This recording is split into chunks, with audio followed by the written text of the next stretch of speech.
Welcome to Roll for Sushi. Let's roll. Fisherman's Inventory. 17. Kanikama. Crab stick. Instead of the usual imitation crab, we have real king crab today. Food shears work best for me. Perfect. Sushi Polymorph. 7. Temaki. Hand rolls.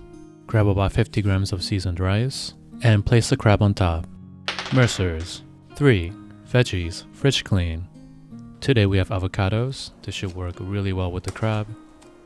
Let's make slices and add it to our growing temaki. Next we have green onions. I'm going to make matchsticks out of them. I think the spiciness from them should be quite nice.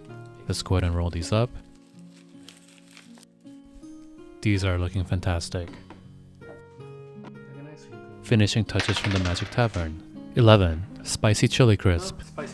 A little bit garlicky, a little bit spicy, a little numbing. I think this would be a great addition. And let's have a taste. The crab is obviously quality and avocado is a nice pairing, and I think that gives it a 7.0 already. However, it's missing texture. I think something like cucumber would have added a nice refreshing crunch. The green onions should have been diced. The matchstick gets caught in your mouth and it's missing acidity as well. 7.0 out of 10. And last piece to camera woman.